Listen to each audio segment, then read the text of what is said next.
महाराज जी प्रणाम। आशीर्वाद बेटा। महाराज जी, हम भैरव आश्रम ताजपुर में आए हुए हैं। हाँ यहाँ हम काफ़ी लोग को देख रहे हैं हाँ कि लोग यहाँ अभुआ रहे हैं, सुसुआ रहे हैं, किसी की मिर्गी आ रही है, किसी की सफ़ेद दाग है। तो महाराज जी कौन सी जड़ी इनको देते हैं जो कि ठीक होते हैं? और इतना ही नहीं महाराज जी, जो साधु हैं, साधुओं को अलग अलग विचार रहता है, इसमें कुछ मार्गदर्शन कीजिए। देखो बेटा, जो आपने कहा अब हुआ रहे हैं, ये अब हुआ नहीं रहे हैं। ये बेचारे अपनी बीमारी से त्रस्त हैं। जी महाराज। अब हुआता कोई नहीं हमारे पास, ये अंधविश्वास है। रह गई मिर्गी की, सफ़ेद दाग की, पागलपन की, बांझपन की। देखो ये पांचों बच्चियों को देख रहे हैं, गोद में बच्चा लिए हैं। ये बच्चा मिर्गी से ग्रसित था, अब मिर्गी नहीं आ रही है। जी महाराज। इनका शरीर देखो, ये आपके पीछे बैठे हैं। एक दिन पूरी शरीर इनकी सफ़ेद थी, आज ठीक है, नाम का रह गया है। ये मैंने कुछ नहीं किया, ये सब भगवान भैरव की कृपा है। मैं इनको भगवान भैरव और माता काली तथा स्मशान देवता के पूजा का विधि बताया। ये प्रेम पूर्वक हमारे बताए के अनुसार पूजा पाठ किए, उसका फल इनको प्राप्त हुआ। और इसमें ये देखो जो बैठे हैं, ये पांचों जन यहाँ से जाने के बाद कर्म नहीं किए कि गुरुजी ने कहा है ठीक हो जाएंगे, ये आज भी ठीक नहीं हुए हैं। तो मैं केवल कर्म बताता हूँ, पूजा पाठ बताता हूँ। फल देना भगवान का कार्य है, मेरा कार्य तो रास्ता बताना है। जी महाराज। तो इसमें मेरा कोई श्रेय नहीं, सब भगवान भैरव की कृपा है।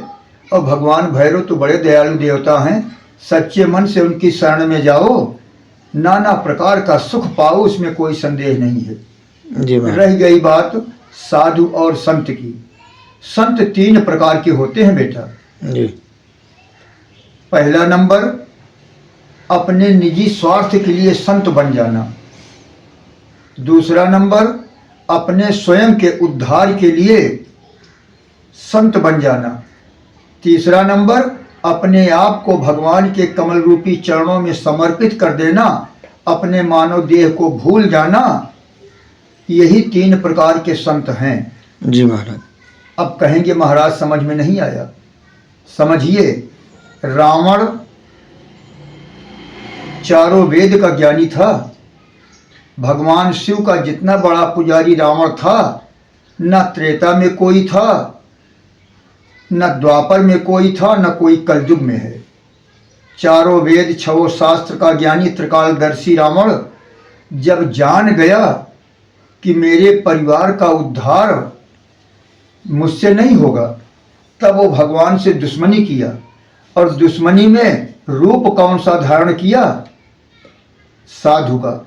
साधु का रूप बनाकर सीता मैया का हरण किया। प्रभु लंका पर चढ़ाई किए, समस्त राक्षसों का संहार किए, सबको रावण वैकुंठ भिजवाने के बाद तब स्वयं प्रभु के हाथों मरकर वैकुंठ गया। कालनेमी वो भी साधु का भेष बनाया, क्योंकि जब रावण ने कहा कि हनुमान जी का रास्ता रोक दो, जानता था कि मैं रास्ता नहीं रोक पाऊंगा, लेकिन मजबूर था। अगर न जाता तो रावण मार देता, रावण के हाथों मरकर नरक में जाता। अतः प्रभु का धाम पाने के लिए वो भी साधु का रूप बनाया, हनुमान जी के हाथों मरकर प्रभु के धाम को प्राप्त किया। अब दूसरे नंबर का साधु अपने स्वयं के स्वार्थ के लिए, स्वयं की उदर पूर्ति के लिए जी महाराज प्रेम से अपने आप को भगवान को समर्पित कर देता है। प्रेम के साथ दिन भर में भिक्षा याचन करता है।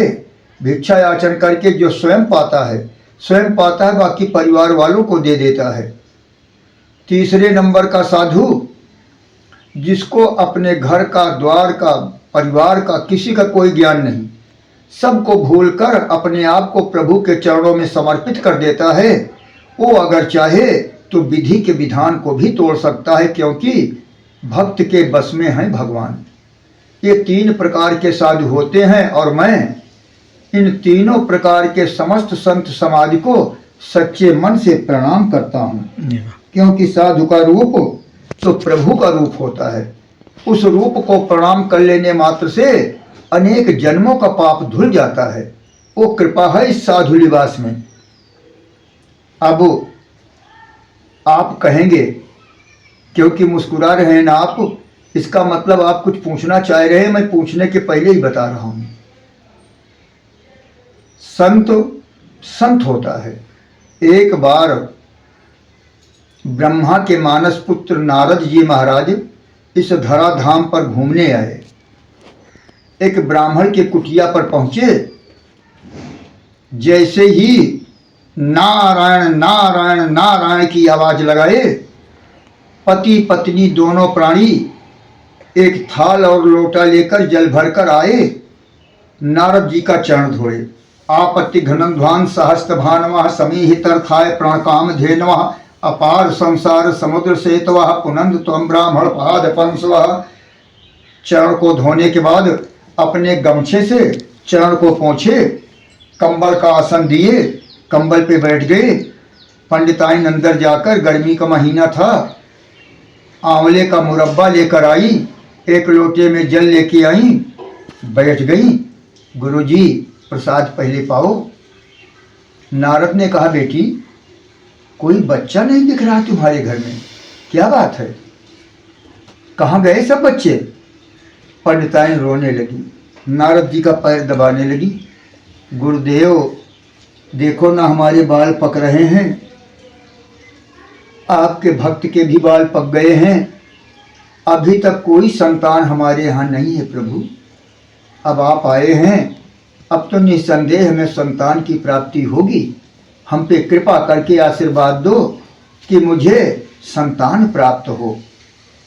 नारद जी आंख बंद करके कुछ देर सोचे, बोले ठीक है, चिंता मत करो, मैं अभी ब्रह्मपुरी जाता हूँ, पिताजी से कहता हूँ और तत्काल तुम्हें संतान प्राप्त होगा। ये कह करके चल दिए ब्रह्मपुरी। ब्रह्मपुरी पहुँचे। ब्रह्मा जी तो अंतर्यामी थे, जान गए कि नारद जी आ रहे हैं। जाकर के पिताजी को, ये नहीं कि पिताजी के चरणों में पुत्र का प्रणाम, अहंकार आ गया अपने बड़प्पन का कि मैं त्रिलोकी भ्रमण करता हूँ, महर्षि हूँ। जा करके प्रेम से बोले, पिताश्री के चरणों में महर्षि नारद का प्रणाम स्वीकार हो। आयुष्मान भव। ब्रह्मा ने कहा, बैठो वत्स, कहो कहाँ से आ रहे हो? पिताजी मैं मृत्युलोक भ्रमण को गया था, वहाँ ये देखकर बड़ा दुख हुआ कि आप अन्याय भी करते हैं। एक कर्मकांडी ब्राह्मण, समाज सेवक ब्राह्मण, धर्मपरायण ब्राह्मण, भगवान के कमल रूपी चरणों में रत रहने वाला ब्राह्मण निसंतान है। आप कृपा करके उसे संतान दे। मैंने आपसे कभी कुछ नहीं मांगा पिताजी, आज मांग रहा हूँ, आप तत्काल उसे संतान दें। अब देर ना करें, क्योंकि मैं कह के आया हूँ कि तुम्हें तत्काल संतान प्राप्त होगी। ब्रह्मा अपना रजिस्टर उठाए जिसमें भाग्य लिखते हैं, रजिस्टर को देखे, बोले उसके भाग्य में संतान नहीं है बेटा, हम कैसे संतान दे दें? जब मैंने लिखा ही नहीं तो संतान देने का अधिकार हमको कहाँ है? तो संतान नहीं होगी, नहीं होगी बेटा, उसे संतान नहीं हो सकती, जाओ बता दो। नारद जी लौट कर आए, बोले बेटा तुम्हारे भाग्य में संतान विधाता ने नहीं लिखा है, संतान नहीं प्राप्त होगी। दोनों प्राणी रोने लगे। नारद चल दिए। काफी समय व्यतीत हो गया। एक दिन एक फटीचर बाबा, गंदे गंदे बाल, गंदी शरीर, मैले कुचैले फटे पुराने कपड़े पहनकर दरवाजे पर आया। बोला, नारायण बच्चा, नारायण बच्चा, नारायण बच्चा, मातु भिक्षाम महिदेहि, मातु भिक्षाम महिदेहि, मातु भिक्षाम महिदेहि। ये आवाज सुनकर पंडिताइन निकली। महाराज को प्रणाम की। महाराज ने कहा, बेटा मैं बहुत भूखा हूँ, एक रोटी खिलाओ, एक पुत्र पाओगी। 2 रोटी खिलाओ, 2 पुत्र पाओगी। 3 रोटी खिलाओ, 3 पुत्र पाओगी। और 4 रोटी अगर खिलाओगी तो 4 पुत्र पाओगी, 4 लाल पाओगी। बड़ी भूख लगी है, हमारी क्षुधा की तृप्ति करो। तुरंत एक कंबल बिछा दी, जबकि जान रही थी बच्चा तो होगा नहीं। ब्रह्मा ने नारद से कहा है, लेकिन अब उसे पुत्र की आशा नहीं, आए हुए अतिथि की सेवा की आशा थी, गृहस्थ आश्रम की आशा थी कि मैं इनकी सेवा करूं, जिससे मेरे गृहस्थ आश्रम का पुण्य नष्ट न हो। आंवले का मुरब्बा लाई, गुरुजी भोग लगाओ, तब तक मैं रोटी बना के लाती हूँ। महाराज जी मुरब्बे को खाए, तब भर में 4 रोटियां, अचार, चीनी और घी ब्राह्मणी लाके दी। महाराज जी भोजन किए, प्रसन्न हुए और चल दिए। जाओ बेटा, 4 लाल मिलेंगे। कुछ दिन के बाद एक बेटा हुआ, फिर दूसरा हुआ, तीसरा हुआ, चौथा हुआ, यानी 4 बेटे हो गए घर में। काफी समय के बाद नारद जी फिर भ्रमण करते हुए आए। नारद जी जब आए, देखे तो पंडित जी के दरवाजे पर कोई नंगा, कोई फटा कपड़ा पहने, किसी की नाक बह रही है, कोई मैला कुचैला है। चारों बच्चे बाबा जी आए हैं, बाबा जी आए हैं, बाबा जी आए हैं करने लगे। नारद ने कहा, और दूर चलो, कौन हो तुम लोग, कहाँ से आए हो, मैं छू मत लेना। इतने में ब्राह्मणी आई, हाथ जोड़ी, बोले गुरुजी सब आपके कवल रूपी चरणों की देन है, आपकी कृपा से हमें 4 बेटे मिले हैं। हाँ, तुम्हारे बच्चे हैं? हाँ गुरुजी। ये कैसे हो गए? आंखें लाल हो गई नारद जी की। ये सब आपका आशीर्वाद है। अब नारद जी को भयंकर क्रोध हो गया, आंखें लाल हो गई, पैर पटकते हुए चल दिए। ब्रह्मपुरी पहुंचे। जैसे ही ब्रह्मपुरी पहुंचे, ब्रह्मा जी जान गए कि नारद क्रोध में आ रहे हैं। आओ बेटा नारद, आओ बेटा नारद, बहुत जरूरत थी तुम्हारी, जल्दी आओ, जल्दी आओ। नारद कुछ बोल पाते उसके पहले ही ब्रह्मा ने कहा, बेटा अब मेरा प्राण जाने वाला है, मुझे औषधि की जरूरत है, जल्दी मेरा इंतजाम करो। कौन सी औषधि चाहिए? मुझे मनुष्य का मांस चाहिए बेटा। ये लो छुरी, ये लो कटोरी, जल्दी से हमें मांस दो। अब नारद जी अपनी मांस कैसे दें? बोले मैं कहाँ पाऊँ, कहीं से भी लाओ बेटा। अगर तुम्हें मुझसे प्रेम है तो हमें मनुष्य की मांस चाहिए। तीनों लोकों में भ्रमण कर लिए नारद जी, संतों के पास गए कि ब्रह्मा की तबीयत खराब है, मांस दो, कोई नहीं दिया।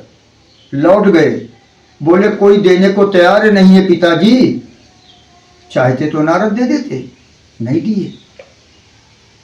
अंत में ब्रह्मदेव ने कहा उस जंगल में जाओ, एक गुफा के अंदर संत रहता है, उससे भी पूछ लो, एक बाकी है। जैसे ही नारद जी गुफा में आए, नारायण नारायण नारायण की आवाज लगाए। वो संत निकला, नारद मुनि को प्रणाम किया। कहिए महात्मन, मैं क्या सेवा कर सकता हूँ? बोले भैया ब्रह्मदेव की तबीयत बहुत खराब है, राज वैद्य ने उन्हें बताया है कि अगर मनुष्य की मांस मिल जाए तब वो ठीक हो जाएंगे। अच्छा ठीक हो जाएंगे? हाँ लाइए, किसमें मांस लेना है? कटोरी दे दिए, कटार दे दिए। अब वो सबसे पहले अपने हाथ की मांस, बोला महाराज किस अंग की मांस से ठीक होंगे? बोले ये नहीं बताए। बोले कोई बात नहीं, हाथ की मांस, गले की मांस, कपाल की मांस, सीने की मांस, जांघ की मांस, यानी अपने पूरी देह की मांस का टुकड़ा काट काट कटोरी को भर दिया। बोले ले जाओ। इस शरीर का क्या प्रयोजन? ये तो ब्रह्मा की बनाई है, ब्रह्मा के कार्य में आज आ रही है। मैं तो धन्य हो गया। नारद जी लेकर मांस पहुंचे। ब्रह्मा देखते ही मुस्कुराए, बोले ब्रह्मदेव। ब्रह्मदेव मुस्कुरा रहे हैं, बोले ब्रह्मदेव नारद से कि ऐ नारद, जो अपनी देह का भान भूल गया, सर्वस्व मुझे निछावर कर दिया, उसकी बात मैं कहाँ काट सकता हूँ? ये मांस तुम भी दे सकते थे, नहीं दिए। कोई संत दे सकता था, नहीं दिया। वह अपनी पूरी देह का मांस दे दिया, तो भला उसकी बात कैसे कट सकती है? इसलिए जो भी संत अपने आप को प्रभु को समर्पित कर देता है, वो विधि के विधान को भी तोड़ सकता है। प्रेम से बोलो ब्रह्मदेव भगवान की जय। संत समाज की जय।